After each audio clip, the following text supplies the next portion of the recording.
Yes, people, welcome back to Catabolic Window, episode 66 here. We have got the final member of the boys that has never been on the podcast before. We've had Keno. Dan was a regular for a while. John is knee-deep in a dissertation, and we've obviously had Tom on a couple of times. So, Ben, what's going on, bro? How do, mate? I'm all good. I'm all good, bro. Pleasure to be asked. Pleasure to be asked. You're damn right. Yeah. Mate. That's Damn to right. be done. Well, you're famous, mate. You're famous for what's the fucking deadlift you did the other week? It was a lot of wheels. 270, yeah. Yeah, bro. I was quite happy with that, to be fair. How many lactics is that? Same thing, bro. I've just pinned it to the top of my profile, so everyone thinks I've just done it. Like, fuck it out now. You know what I mean?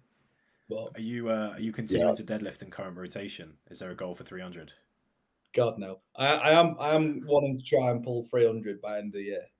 You should go for 320 at 80 kilo and go for 4 times body weight. God damn. That'd be mental. That'd be mental. What body weight did you pull 270 at? Was it like 90 or so? No, bro, I'm 90 now. I think I was about 94 kilo.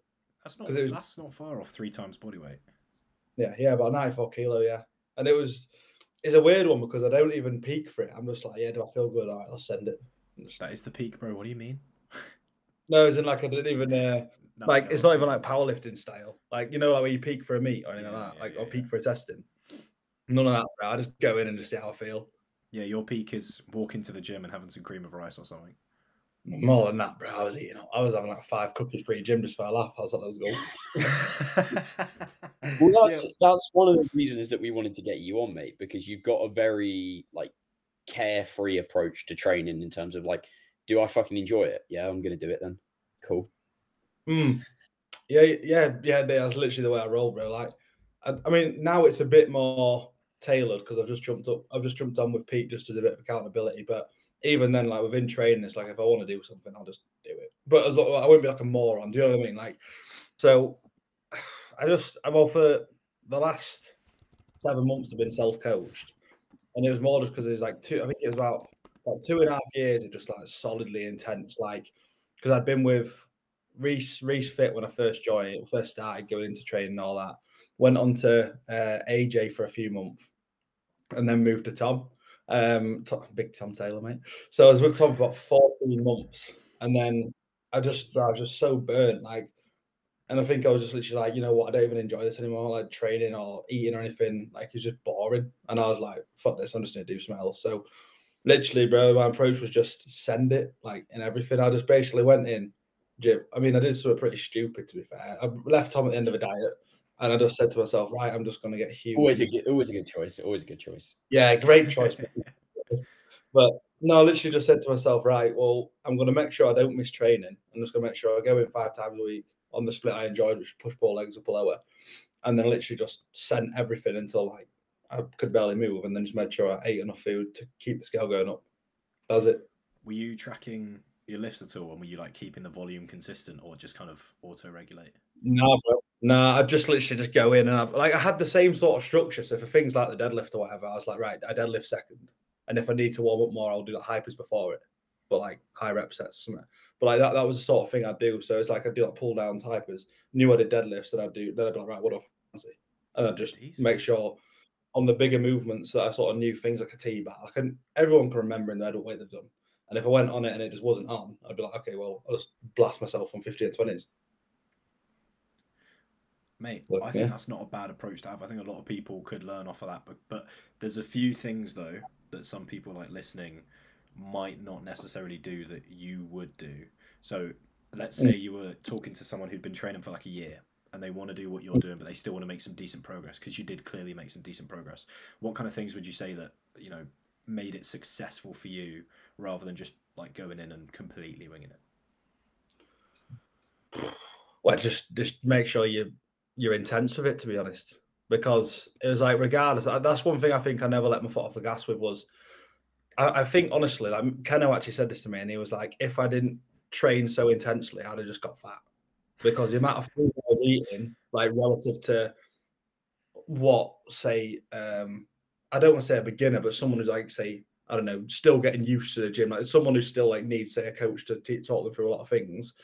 If they did that with like moderate intensity, it probably wouldn't go great. Yeah. Like you just like, and I mean, I learned that way initially because the amount of food I was eating off the bat was way too much, and I put like 10 kilos on, bro, in 5 weeks, and I was like, yeah, skip over that, yeah, cut that bit out.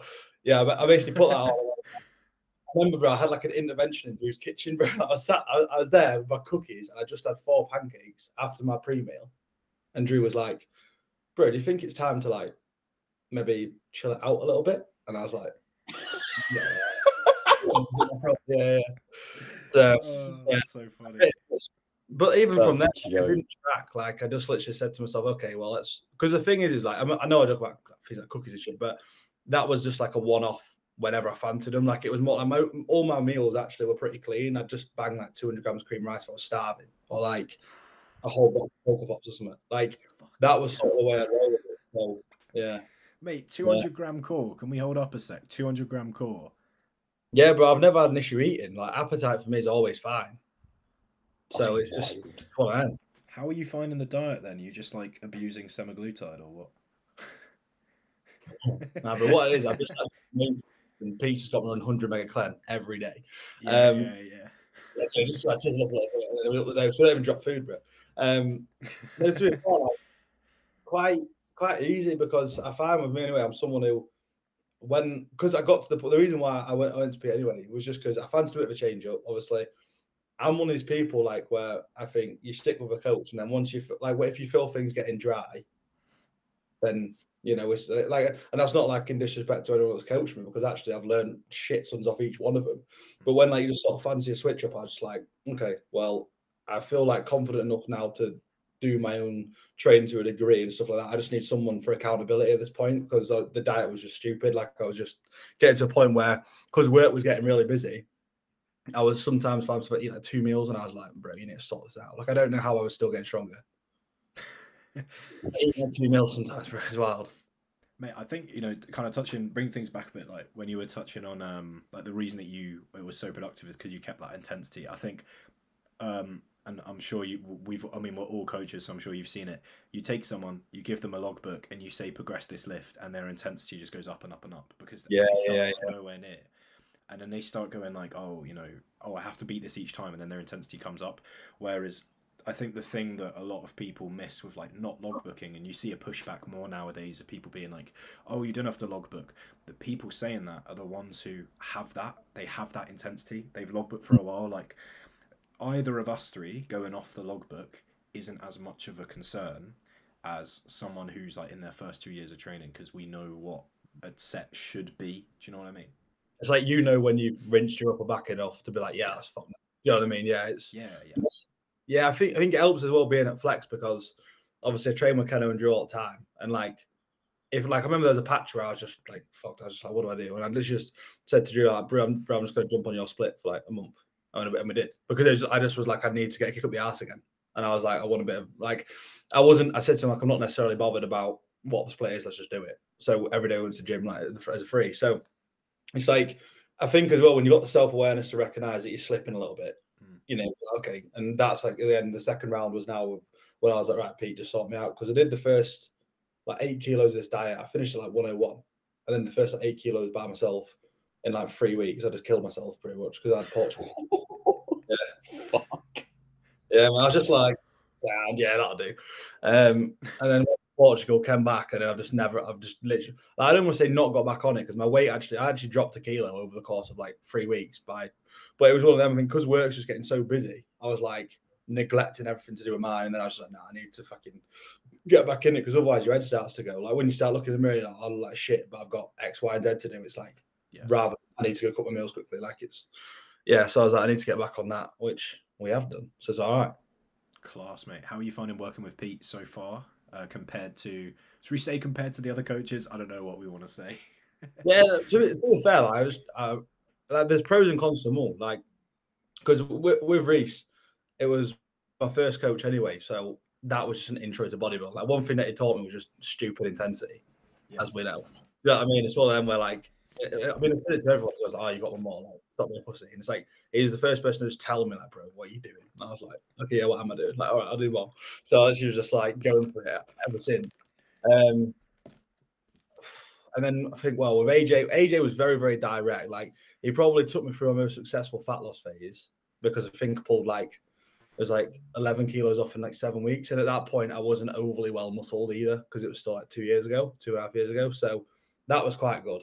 But with that, I remember I was only with him for free for 2.5 months, I think, because I'm someone who, if I feel valued, I'm more inclined to work hard. Yeah. And because obviously he's got such a caliber of athletes, like, and do you know what I mean? For me, like, it's not even like I wouldn't say it's like an ego thing, but because he had such a caliber of athletes, I was just kind of like, I'm not even on this level. And I felt shit being on that team because I was like, I'm way behind. So I know it's not really the way to think, but at the time, being like a 21-year-old wanting to go gym and look humongous, it didn't do wonders for me there. But yeah, and I then feel like it's a fairly natural thing as you start working with higher and higher level people, especially within bodybuilding, like the sort of coaches go towards this guy just wants to get a bit leaner. Like, I want to fucking win a British title next year. Like, it doesn't really matter. Yeah, sort of thing. No, Which you can't necessarily fault them for. But as you say, it's nice to feel like you're important and your goals matter to them as well. Yeah, but you know what? I don't even think it was down to his coaching because it still replied to me quickly. Like, he'd still get my check-in over first thing. Do you know what I mean? Like, it was still a good service, like, as a whole. But I feel like because it's so pinpoint, like, and I'm someone who likes to get on with my coach quite well. You know what I mean? Like, I like to have a laugh with him and stuff like that. So otherwise, I feel like I'm just, I don't know, like, treated like a robot, like a science experiment. Yeah, but it's like, as a bodybuilder on prep, that's what you are. But it's like when you're a lifestyle person who's just trying to do a gaining phase, it's like, you can be allowed this sort of, or like you can be treated a bit differently to that, in my opinion. So it's pretty tough. And then that's when I went to Tom because I think Kenna would just join Tom, and I knew of Tom briefly. I'd met him once in Flex Rotherham, and I remember, like, it was even the fact because in that in between I was still like all in, like, before Tom, and to the point where I wouldn't go have an off-plan meal, or I wouldn't do this, I wouldn't do that. So that's like a solid year and a bit. So in that, like, instance, I was just so burnt, and then I saw Kenna was being pushed for freedom, and I was like, "Oh, you can do that? Fucking hell! Like, what? You can go for Nando's, bro?" I was like, "Shit!" So yeah, I was like, you know what, fuck this, because obviously at the time I was like a broke student, bro, paying AJ's prices, which obviously aren't cheap. And Tom at the time, it was before CBC, so he was a bit cheaper. So I jumped on with Tom. And then, yeah, it just sort of pushed me into a lot more balance, which was nice. And I think that's why it was 14 months of pretty good work.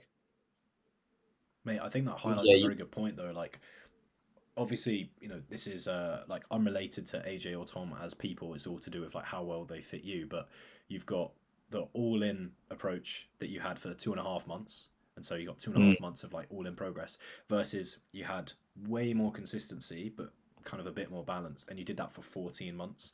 And if we were to weigh up those two periods, which one did you have more fun in? Which one did you make more progress in?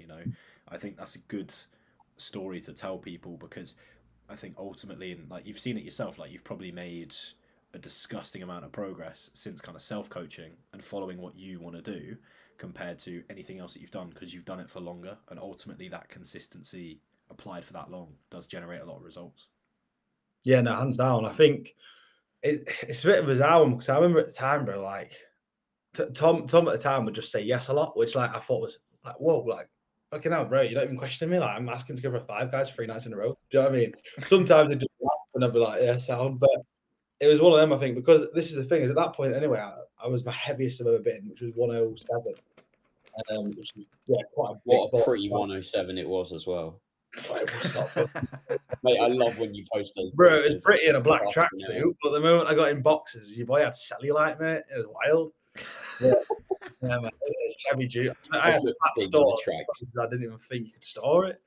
But no, that was like that was a fun time, because I remember at the time I was just like, bro, I just want to get like silly strong and just be big. Like, I just was obsessed with being big. So obviously, as long as that rate of gain wasn't too crazy, he didn't really mind, which was good. So, like, obviously I had my set meals and whatever, but yeah, he wasn't overly bothered, which was quite nice. Like, in terms of not well, wasn't overly bothered, isn't a great way to put it, but he wasn't bothered so long as the progress was still like on a good timeline. Do you get what I mean? So that was pretty cool.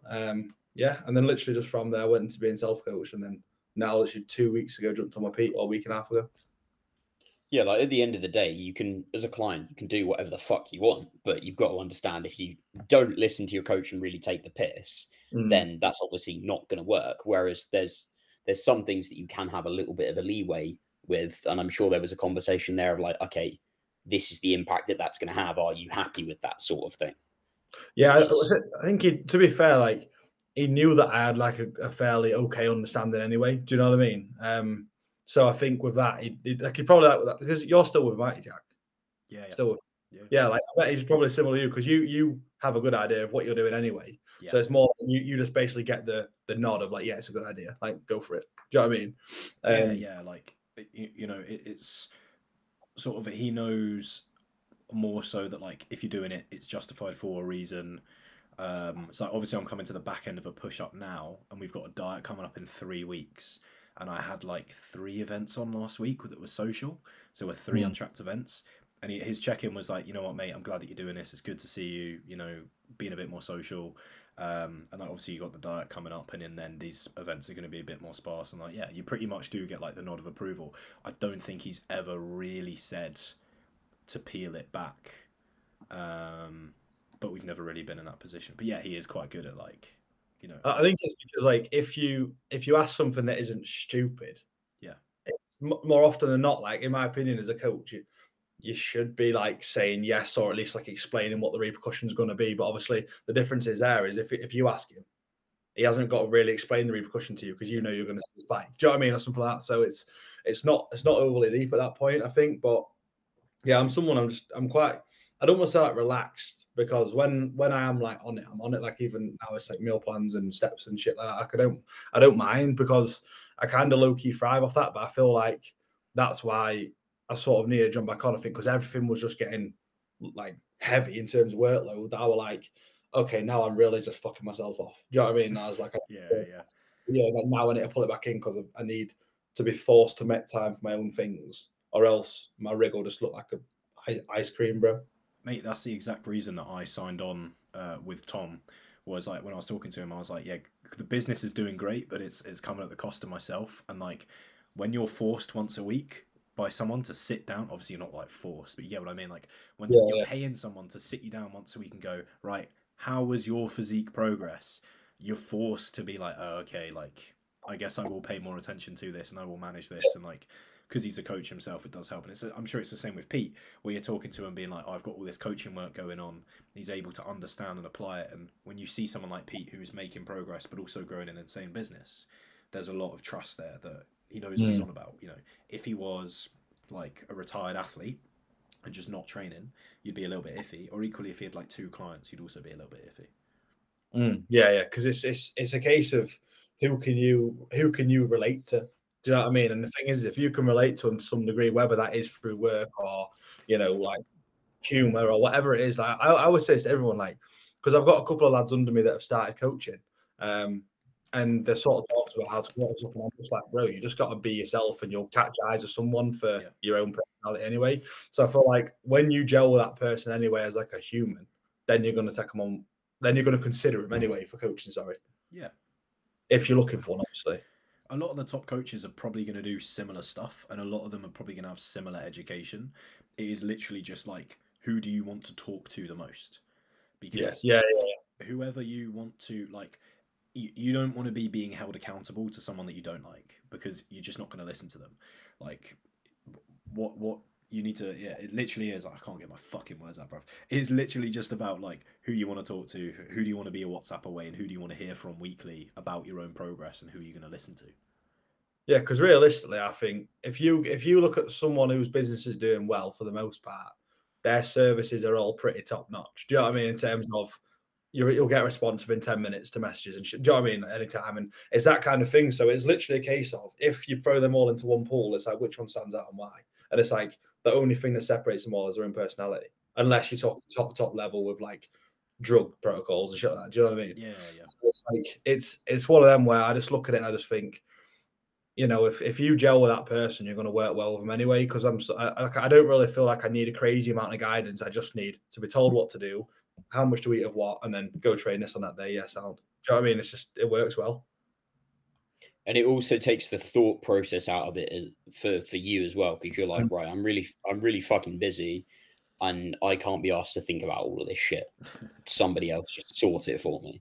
Yeah, it's those small little things. Well, I say small little things, but it's like your step count and stuff. Like, because obviously with dieting, if I get told, bro, go do 50K, okay, well, I'll find a way to do it then. Do you know what I mean? Where it's like, if I'm sat there and I say to myself, I was meant to do 15K, but I've got X amount of setups and X amount of this and that, I was like, fuck it, that needs to come first. But then you almost just like neglect the fact that you can do both when you get carried away. So it's a bit of a sticky one, mate. But I think the moment that you get some accountability, it just sorts you out. It definitely makes you a better coach, I find, when you're more on it, because you're able to relate to your clients who are struggling, but you're also able to like kind of get in that mindset a little bit more, and you're kind of like leading by example. Like if you were sat there dieting someone, like binning off your own steps, I'm sure you'd feel a little bit guilty. Belly typing on the keyboard, like, yeah, it ain't gonna. Yeah, exactly. Whereas if you're like, oh, I'm really, really busy, I'm struggling to get steps, you've got to find a way around that. And then if you get a client who's like, I'm busy, I'm struggling to get steps, you'll be like, oh, yeah, me too. Here's how I'm doing it. You know, like, oh, I park further away from the gym. I do walks between sets. Like, I get myself on the treadmill if need be. You know, stuff like that. You actually give examples and stuff. And I feel like, because as well, you take someone seriously that is serious about the same thing you are, because how can I sit there, you know what I mean, if I'm slacking big time and say, bro, you got to do your steps so you can lose weight, and there's me sat here on 1,000 gaining weight. This doesn't make sense. It's like it's that kind of thing. But I don't know. I just think it does definitely pay off to go with a few people. That's not me saying obviously jump from ship to ship each week, because otherwise you're never going to know. But I feel like if you don't gel with someone, like, fucking leave. Do you know what I mean? Because or at least if you want to change, like, you know, you're not wrong to leave. Like I had one of my girls leave after 100 weeks the other day, and she was sort of like, I don't want the word cautious to sort of tell me about it, but I just said to her, I was like, bro, it's fine. I was like, you've been with me 100 weeks. I was like, things probably are getting a bit stale because I have my methodologies and stuff. And I said, there's loads of people out there with loads of other methodologies. And then I said, like, you know, if you want to handle, point you in the right direction of someone you're looking for. And, you know, it's cool because at the end of the day, like I said to her, I was like, I've done the same thing as you, where I've been with someone for, you know, 70 weeks and then been like, you know what, I fancy a bit of a change. And it's like, there's nothing wrong with that. Yeah, mate, 100%. Like you said, it's all about, you know, different personalities and potentially like a different approach as well. And particularly if your lifestyle and your goals aren't, you know, super duper serious, or, you know, not like super duper dialed in, heavily restrictive, your whole lifestyle is robotic, then yeah, absolutely, go and explore and see what other people say, because there's going to be a million ways of getting from A to B.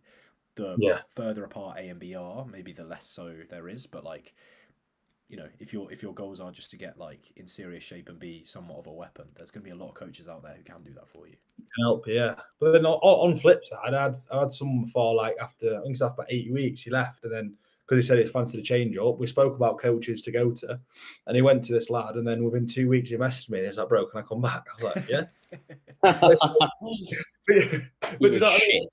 Yeah, it's that kind of thing though, where I look at it and I think, like, you know, when coaches get salty when a client leaves, I'm like, bro, why? Like, have some respect for the person, because it's not actually about you. Do you know what I mean? Like, it's about what they want to do at the end of the day. Yeah, mate, exactly. Like, your role as a coach is that you're not going to have everyone forever. So you've got to get them the most amount of progress that you can in that time, set them up as best as you can. And then when they leave, like, ease that transition as much as possible and hopefully point them in the right direction, you know? Like, if people, I think as well, like, if you have a positive experience with the coach, you're more likely, like that guy, to come back. Like, imagine if you'd have kicked off about him leaving. If he'd gone to that other guy for 2 weeks, he just wouldn't have come back. He'd been like, oh, fuck, I've got to find another coach now, you know? Yeah. That's the thing. I'm always like, you've always got to stay humble with it. I think the ones that kick off, they're the ones that just arrogant about it. I'm like, bro, chill out. Do you know what I mean? It's really not the end of the world. Like, obviously, it's gutting if you've got an actual personal relationship with them, and like I'll openly say that to them. But it's also one of them where you've got to be like, okay, well, I'll point you in the right direction. What kind of style you're looking for? What kind of person you're looking for? And then you can give some good examples, because like I just said to the lad that we're going to leave, because he's got a lot of potential. This was like last summer. And I just said to him, like, I don't want to see you go to a coach that's going to fuck your rig up, because there's plenty out there that just would not do you any favors. Yeah. And I was like, I want you to get someone that's good. Do you know what I mean? It's just, I think he appreciated that, which again, it just says a lot, doesn't it? Yeah, like when, as you say, I think it's most gutting, as you put it, when you know that they've got like more to give and they're not quite there yet, if you get what I mean. Yeah. Whereas like if someone, like if you've got a lifestyle client and you've been with them fucking 6, 12, whatever months, and they like know all the shit that they need to do, and the last 2 months of check-ins have just been like, yeah, what a surprise, another fucking awesome week. Yeah. You're like, oh, okay, yeah, like thank fuck you're leaving, because you're fine. You know everything you need to do. Well done, you've done your job, bro. Do you know what I mean? It's like that is actually the way it is. But yeah, I don't know, bro. I think like there's always, it's always nicer when someone comes back. I think there's not a better feeling, because especially if they've tried other people, you're like, oh, okay, maybe I ain't actually that bad at this. Like, do you know? Maybe I'm not. Yeah. Because I think that imposter syndrome is heavy, bro. Like I spoke about it on the story yesterday, but imposter syndrome is heavy, bro. Like, do you two still get it? Oh yeah, million percent, yeah. It's rough, bro. Like, because I think it never leaves personally, because there's always someone that is going to be further along the sort of timeline as you are. So it's, but again, I think you've just got to try. It's exactly what I said on Thingy. Like, you've just got to back yourself with it, because if things are going well, like, don't question that they're going well, because they're going well for a reason. Like, you haven't got it by luck. Yeah, I think like the biggest thing that I've kind of learned with like imposter syndrome is like two things. First of all, it's a good thing that you have it, because it shows that you do care. Because like when a client, you ever have it where like a client comes to you and you're like, oh my god, this is like, because as you go along you get more and more advanced clients, and someone signs up and you're like, oh shit, you're quite advanced, I've got to really do right by you, you know, like that feeling pressure because someone signed up is a good thing. Like you should kind of feel like, if you ever get a bit slack with it and you feel like, oh yeah, I've got this shit on lock, easy peasy, I feel like that's when the quality starts to fall. So it's almost a good thing to have. And in terms of like dealing with that, one of the things that I always use, like if I'm talking to someone or if someone's like giving me advice, or if I'm having a bit of a shit day, is like I'll reread testimonials or go through client transformations and just kind of be like reassuring myself of like, okay, look, here's physical undeniable proof that you are actually good at what you're doing, and like maybe you can help someone. Like say if someone's like, oh yeah, I've got fat loss but a really busy job, I'll go and find a client who's done that, look at their progress and be like, hey, here's visual proof we can do that, what kind of things worked, and trying to kind of like reassure yourself almost, you know, try and fight that imposter syndrome. That's just the sort of thing I was going to say, Jack. You probably heard me say this before, but I assume you know who Alex Hormozy is, Ben? No, bro. Oh, okay. Ooh. He's some like big business guy. Jack knows where I'm going with this. Yeah. And he's got this quote where you don't build confidence by shouting affirmations in the mirror, but by having an undeniable stack of proof that you are who you say you are. And that's the testimonials and the client transformations. You're like, well, I've got 100 transformations here. I'm probably pretty fucking good at my job. I can probably help this person. I think the imposter syndrome comes when it's like, you feel like you, at least for me, where it's like something that is a little bit out of my comfort zone. And I'm like, okay, I haven't quite done this before. You know what gets me, bro? It's if someone joins with like a big following, because I'm like, fuck, bro, there's going to be a lot of people that see that if that goes wrong. Do you know what I mean? And it's like, I think that's probably that's probably a big one. But I think in general as well, it's one of them where you've just got to be careful with what you do and just make sure that it doesn't change. Like you just keep doing what you're doing, because I think when you start to panic, or not panic's a bad word, but it's like you say, if you get someone where you feel like you might be slightly at your depth, at the end of the day, you still know how to get someone in a deficit. You still know how to get someone in surplus. You know fatigue management, blah, blah. So it's still the same process. It's just that you're doing it with someone who you're putting more pressure on yourself for. Yeah. That's it. But I think that element of pressure is there with everyone. Like, bro, when I get someone that joins, it doesn't matter whether you're like 50 and you don't go gym, or whether you're like 20 and you're absolutely stacked. I'm just like, okay, there's still pressure, because now the moment that you've paid me, okay, well now I've got to do a job. Yeah, and I've got absolutely. Do you know what I mean?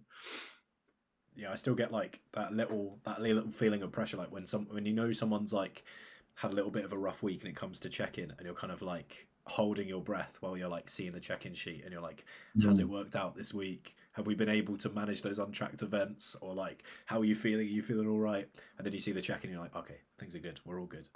Yeah. It's I feel like the worst ones, bro, when I don't want to say the word telling off because you don't give people telling off, like that's not what you're there for. But when something's just not been done out and you're like, bro, why? But do you know what I mean? It's like if that was someone like us three, we could take it like, bro, why the fuck haven't you done that? But if you're talking to a lifestyle client for the first time that hasn't done something when they said they're gonna for 4 weeks, you've realized then that initial approach of being, say, really sort of nice and gradually pushy hasn't worked. And it's like, okay, which one do you take next? Because it's all about reading people. Like this, I said this to Kenno, right? I said, like, coaching necessarily isn't about actually telling them they're split and telling them this and that. It's actually about, I just list it as people management, because you've got to manage every person individually and know what they respond to, what they don't. Because as you say, anyone can get anyone in a deficit or surplus, but it's a case of how do you get that person physically in a surplus and mentally as well at the same time. Mate, 100%. Yeah, it's not just like there's the whole meme of like eat less, move more. It's like, okay, cool. How? Like, what if you've how much more? Do you need to climb Everest, or do you need to do like an extra walk around the block? Like, how much less do you need to eat? Like, is it just one less Mars bar a day, or do you need to literally eat fucking air? Like, it's right, but it's not necessarily helpful. And a huge part of the job is like helping people change their behavior. And sometimes, like, most people are going to have a way that they respond to best most of the time, but occasionally someone does need a bit of a kick up the arse of like, actually, are you happy with how the last 2 months has gone? And if you are, like, fucking cool. But if you're not, we need to do something about it. Yeah. And arm around the shoulder, like, it's going to be okay, try again next week, doesn't fucking help. I think the best question you can ask is the one that you said, where it's like, are you happy with your own progress? It's a question that I definitely find myself asking people more and more and more, because you'll encounter someone where like they're making tremendous progress and you say, you're happy with your own progress, and they'll go, actually, I feel like I could probably go a bit faster, let's push a bit more. And you're like, cool. And then you'll encounter someone where like they're plodding along and you're like, are you happy with your progress? And they say yes. And they might be struggling a little bit, or, you know, we've all got like a lifestyle client where they're dieting, progress is slow, but they're struggling. And it's like, okay, well, we're going to try and make things as comfortable as possible and just kind of let that rate of loss be a little bit slower than perhaps I'd like to see, tighten things up a bit and then go from there. But it's always frustrating when you try and give as much advice as you can, and then it just comes down to people just, I'm sure it's going to be a bit more complicated depending on the person, but sometimes it does feel like people just aren't trying, or they don't want it as much as you. And that is like the worst one. We're like, oh mate, I've set you up here for a fucking slam dunk, and you've just not taken it. They don't want it bad enough. Fuck it. I don't know. It's a bit bizarre because I don't personally feel like I think there's been like the odd occasion, of course, where you've had to be like, you know, what are you doing, bro? But I feel like it's very rare that happens, and I feel like it's because if you build rapport with the people anyway, they'll work with you. Also, if you're not a dick, they'll speak to you if they're struggling before before it's been a month and they've, you know what I mean, not done well. So it's one of those where I think it's on you as the coach anyway to find out what's going on. And it's like if they need a hand, well, give it to them. Do you know what I mean? Don't go, oh well, look at me, I've done my cardio, I've done my steps, why can't you do yours? But like, I hate coaches that, you know, where they're just like, yeah, well, I can do mine, so why can't you do it? I'm like, for everyone's life and everyone's head's different. Like you're shooting for a pro card. They're not. Yeah, exactly. They love watching Gogglebox. And like, there's a big difference. Do you know what I mean?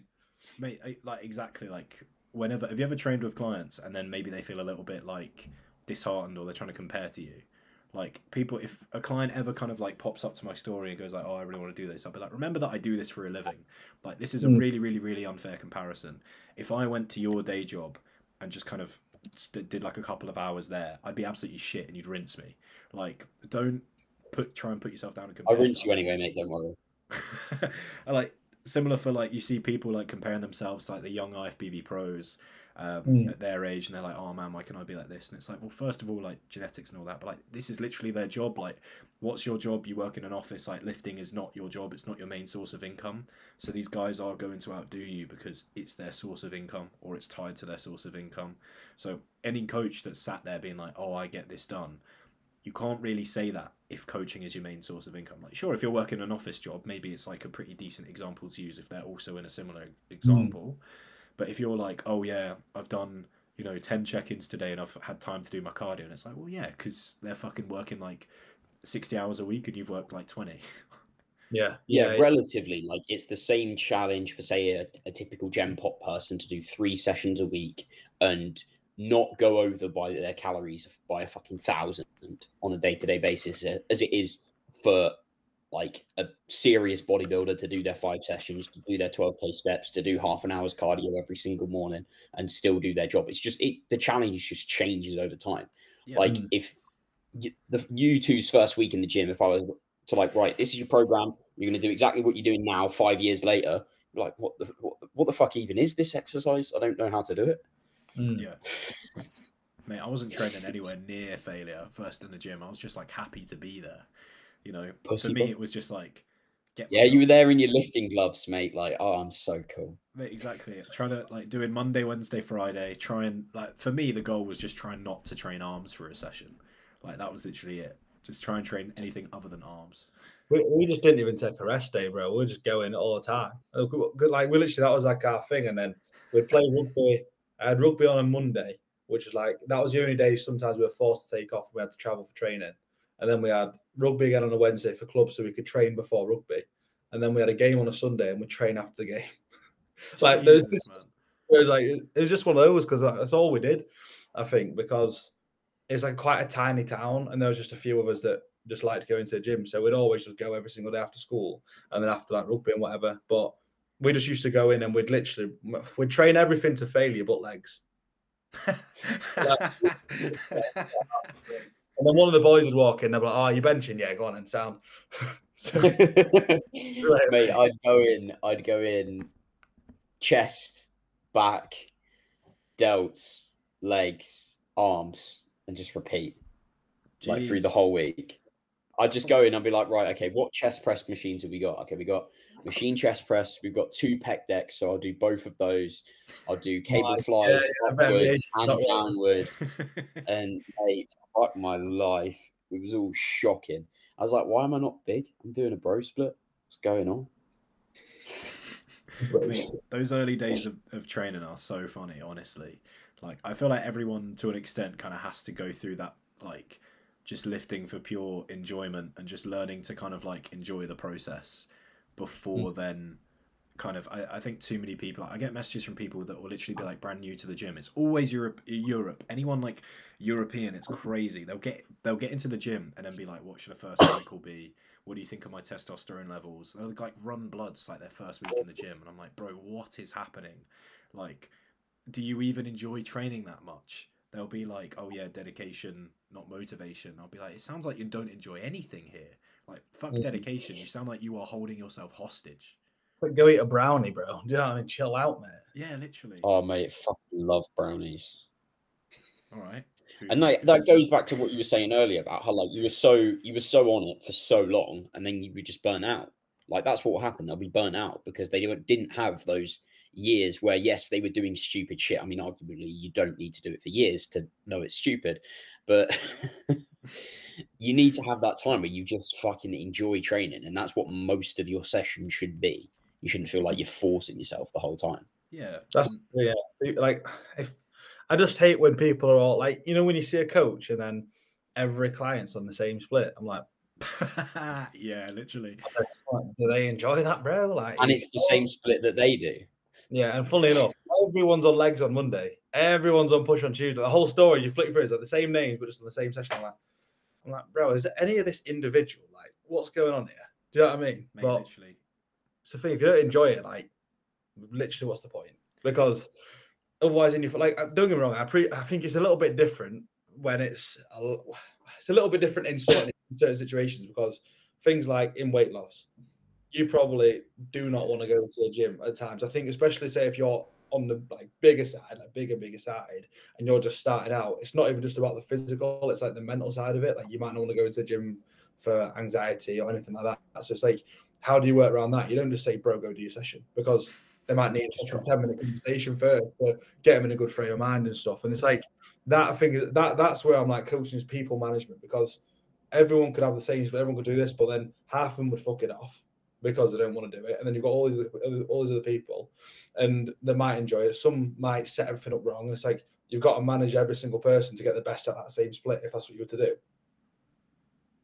Yeah, 100%. Like in that, that's something that we don't even think about. We're just fucking walking to the gym and go and train. But if you've got somebody like that, it's like, okay, you're anxious about going to the gym. Can we drive there and just like sit in the car park and look at the outside of the building? Is it going to hurt you? No, probably not. Okay, next time, can we like walk around and sort of get an idea of what equipment's there? Yeah, okay. How about we go and walk on a treadmill next time? And then you just sort of slowly go through it like that and build it up and again progress that challenge, but it's on a slightly smaller level than, say, going from 3 sessions a week to being a full-on bodybuilder. Exactly. I think too many coaches are too blanketed with what they prescribe, teaching everyone or coaching everyone like they've all got aspirations to be an IFBB pro. And it's like, just because bodybuilding is the pursuit of muscle and you've got someone who's trying to build muscle, and that doesn't mean that they're bodybuilding, doesn't mean their aspirations are to bodybuild. There's more than one way to build muscle than, you know, being on a strict meal plan, rice-based carbs, lean proteins, you know, living off of TBJP nutrition subs and like spending 400 quid a month on a stack, man. Like, yeah, spending your money. I think like the thing for me is like, whenever I see someone take a lifestyle client and force them to be a bodybuilder, it's like it kind of says to me like, you don't understand why this works. You just know that this works. So you want to like grow? Okay, we'll just do that. Like, what do you mean that you like, oh, you want to diet? Okay, no untracked meals. You want to have untracked meals? Sorry, I don't know how to do that. So no untracked meals. You know what I mean? I think that's like, so that's, I can't remember talking to you about this. I think it was Drew when we were on a walk earlier, right? So for people who know, Drew is another coach. And we're sort of on about how we both have insanely different styles. Do you know what I mean? Like, and the thing is there's no right way to do the job, which is pretty weird. It's probably one of the few jobs in the world probably where there's no right way to do it at all. It's a case of, can you get someone from there to there? Yes. Yep. It doesn't matter how you've done it. Like, obviously you want to make sure it's done healthily, of course, but it's that kind of thing where you've got two, like if you stand me and Drew next to each other, you've got two people with completely different styles. Like if you get us three people with completely different styles, and all of them have proven to work with, like you said about your portfolio building, like the proof's there. So it's because the thing is, it's how you get that person from there to there. Because everyone knows how to get into a deficit. Okay, but how do you get that person to deficit? Because if one of your clients said, "Can I have an off plan when they're free, which when finish diet?" You might say, "Not a good idea." I might say, "Go for it, bro," but I don't know, do this, and this, or whatever. Where it's completely different, completely individual. Mate, 100%. And part of the reason that we've got those different styles, as you put it, is because we've got different personalities and we attract slightly different people. And this is something that Paul Standall says, but if like, it doesn't matter if it's right or wrong on paper, or to the tune of that, it's right if it works for the client. Like, your job is to be helpful, not to be, this is scientifically the right thing to do. As long as you can like justify what you're doing and the client's okay with it, it's absolutely fine. Like, I literally put out a reel today about this. Like, there's so many ways to go from A to B. Like, let's say you're going to give a client a chest press. Okay, I'm going to give you the Smith bench press. Why the Smith bench press? Well, there's a few different reasons for it, but maybe it's just because based on your personality and based on the last program, that's the one that I think you'll like the most. We had to pick one. That's the one I've gone for. If you don't want to do it, let's swap it. You know, sometimes you just have to be like, we made a decision. Sure, there's a few things that we're looking for. Like, why did you pick this pec deck over this pec deck? Just because the client prefers that one. And so that's the one we're going to go for. You know, sometimes you just have to make a decision. And as long as you're able to realistically justify that and people can go, oh, okay, yeah, I can see where you're coming from. And the client's making progress and they're happy and they're healthy. Like that, then you're doing the right job, you know? The way I describe it, and I say this to like client stuff, of, you know, when people start struggling because they're getting like, they're falling off track, not falling off track, but they might miss a meal and they think it's the end of the world and stuff. Yeah. I literally like, look, you're basically a science experiment with feelings. And I'm like, all these variables, and I just say, we can't treat you like a science experiment. So I just say, we just got to mess about with these variables to make sure it still works and the experiment still goes well. Like, it's literally that simple. Because you just say you've got to get a result, and it's a case of what variables can you pull, what can you do to basically make it that. But I'm like, for example, females, right? If you're on cycle, well, you're probably not, you might not have the best week. Some will be fine in a certain phase, others will feel awful in a certain phase. And I'm like, you both might be on the same food, this, that, and the other, but one might feel horrendous, so we've got to work around it. Yep. And that's what I say, like, you can't treat yourself like a science experiment because you have feelings.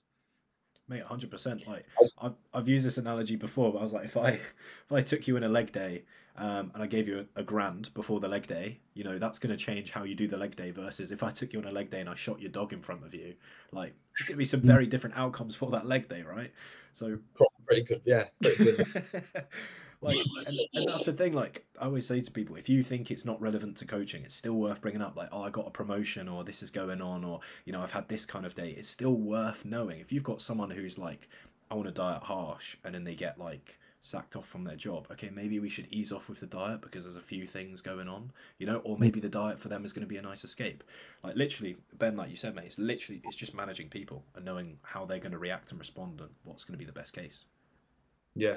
I think the defining factor is that you give a shit at the end of the day. Like, there's all going to be times where we look back and go, yeah, I probably made the wrong call there. Like, I probably should have done that differently.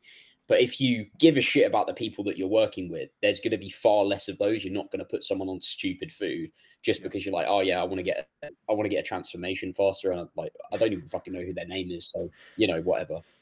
Like, if you're a cunt, you're going to make all of those stupid mistakes because you don't care.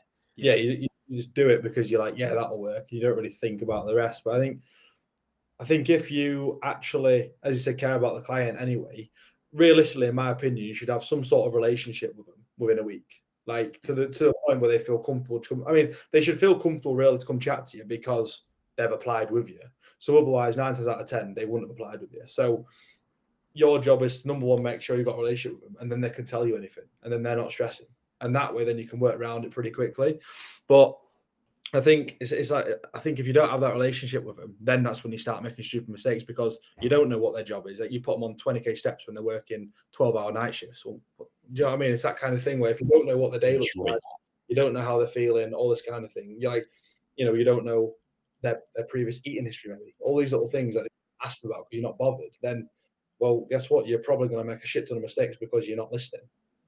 Mate, I've heard of coaches. Yeah, what we think is say optimal based on, oh, okay, yeah, they're 24, they want to be a good bodybuilder in 5 years, is not the same if they are living at home and don't have that many responsibilities versus if they've got their own apartment, they've got a dog, they've got a kid, they're working night shifts. Like, it's not the same. No. Mate, literally, that giving a shit thing and remembering details about clients is so key. I've heard of clients like giving people with nut allergies, like peanut butter, and then they have to be like, oh, we've kind of spoken about this a couple times, guys. Can we, like, I'm allergic to nuts, I can't have this.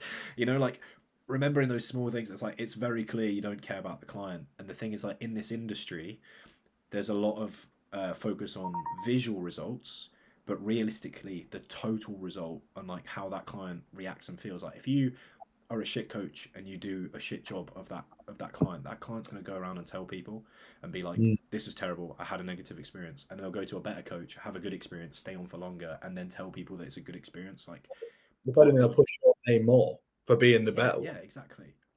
Mate, like, I mean, how much of your guys' business is through referrals? I know a ton of my business, like a ton of growth that I got is through like people referring their mates because they're happy with the service that they get, you know?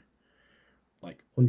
It's weird what happens when you do a good job. Yeah, like, when you're an online coach, you're in a sea of online coaches. So if you've got 10 clients and you do great by all of them and they've all got a mate, you might have just doubled your client base just because you've done a good job, you've stood out. Because someone's not going to go looking for some rando on Instagram. They're going to be like, oh shit, I got coached by Ben and Ben was sick, so maybe you should join him. Like, you know, give them a chat, and then they chat to you, you build that rapport, and then they sign up.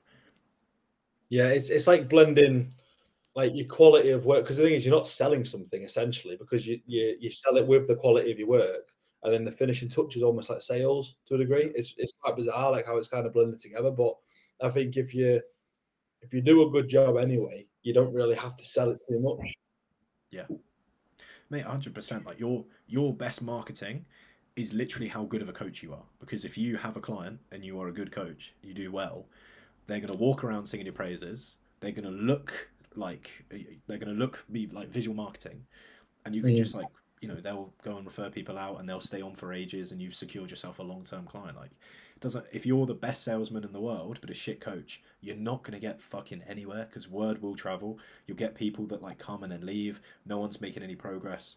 Whereas if you're awful at sales but you're a really good coach, you don't need to worry, because like the sales will. Do you know what blows my mind? Those coaches that are like literally just fucking glorified salesmen that have never been in shape in their life. I'm like, what the like what is going on? Mate, it's like coaches who don't train, or like literally like Ben, you were Yeah. describing like belly out, being like, yeah, bro, less food. It's like, have you even been to calories that low as a client? Like, have you experienced hunger? I think it's insane with stuff like that, because don't get me wrong, I'm not one of these people that goes, oh my god, you have to be a bodybuilder to be a coach. Like, I fucking hate people that say that, bro, because I'm like, you don't, mate. Like, you literally don't, because in my opinion, a lot of that opinion comes from bitter bodybuilders that haven't got a great business because their life and their personality is, I go to the gym.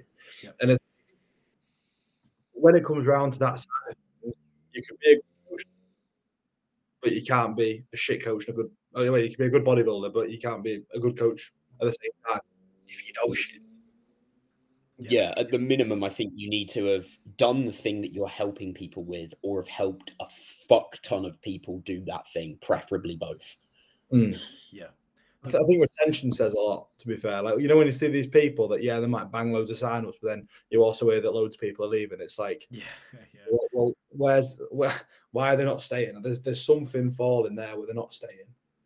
100%, man. I mean, like you were saying, like clients getting into like triple-digit weeks, like that should be happening for a lot of good coaching. That is clearly a mark of good coaching. Like, you're talking about people that you've had for like 80 to 100 weeks.